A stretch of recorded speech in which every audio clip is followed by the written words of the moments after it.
यमुनानगर में सीता अपने बेटे कुशल के साथ रहती थी। बेटे कुशल के बड़े हो जाने पर वो उसकी शादी पास ही के गांव की एक लड़की खुशी से करवा देती है। बहू, तू जैसी खूबसूरत बहू तो इस पूरी सोसाइटी में किसी की नहीं। बस अब तू इस घर की सारी जिम्मेदारी उठा ले तो मेरी चिंता खत्म।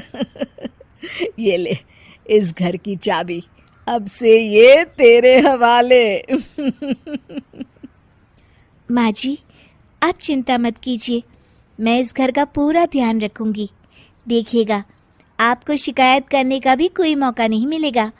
मैं आपके लिए गाजर का हलवा बनाकर लाती हूँ। शादी के कुछ ही दिन बाद खुशी के तेवर बदलने लगते हैं। माँ जी, मैं आपसे कह देती हूँ, मैं इस घर की बहू हूँ, कोई नौकरानी नहीं जो हर समय आपकी बात मानूं। बहू, मैं तो बस ये कह रही थी कि तू हर समय फोन पर ये किससे बात करती रहती है। हर समय तेरा फोन बिजी आता है। ये बात कुशल को पसंद नहीं बेटा। हाँ हाँ, मेरी तो हर बात सबको बुरी ही लगती है। अब शादी को कई महीने बीत चुके हैं, मगर खुशी कभी भी खुश नहीं रह पाती और वो अपने पति और सास से भी हमेशा झगड़ती रहती है। असल में शादी से पहले उसका एक प्रेमी होता है, गोविंद। वो उससे आज भी छुप छुप कर मिलती है।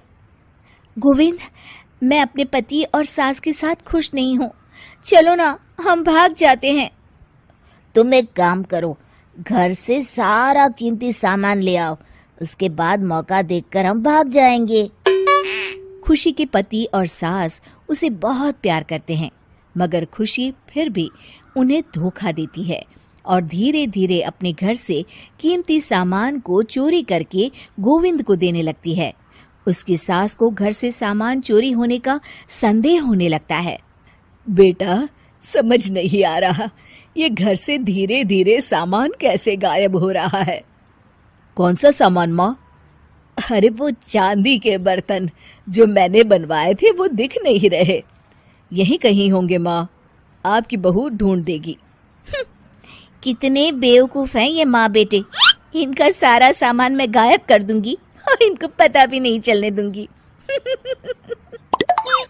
और इस तरह से धीरे धीरे खुशी घर का सारा कीमती सामान चोरी करके गोविंद के पास रखवा देती है और कुछ महीनों बाद उनके पास बहुत कीमती सामान इकट्ठा हो जाता है और दोनों भागने की योजना बनाते हैं। खुशी, आज रात को आधी रात होते ही तुम अपने घर से भाग कर आ जाना। मैं गांव के पुराने बस स्टैंड पर तुम्हारा इंतजार करूंगा। ठीक है। खुशी अपने कपड़े और गहनों की पोटली बांधकर पुराने बस अड्डे पर पहुंच जाती है और देखती है कि वहां तो कोई भी नहीं है। खुशी कुछ घंटे वहीं खड़ी रहती है और फिर गोविंद के कमरे पर जाती है। वहां पर भी बड़ा सा ताला लगा होता है। हे भगवान, कहीं गोविंद मुझे धोखा देकर भाग तो नहीं गया। अब मैं क्या करूंगी? खुशी फूट फूट के रो रही होती है। तभी पीछे से उसका पति सारे गहनों की पोटली लेकर आ जाता है। आप यहाँ? हाँ, मैंने गोविंद को गांव छोड़ने से पहले पकड़ लिया था और ये सारे गहने भी उससे ले लिए। आपको सब पता था कि मैं आपको और माँ जी को धोखा दे रही थी। हाँ, मगर मुझे ये भी पता था कि गोविंद अच्छा इंसान नहीं है।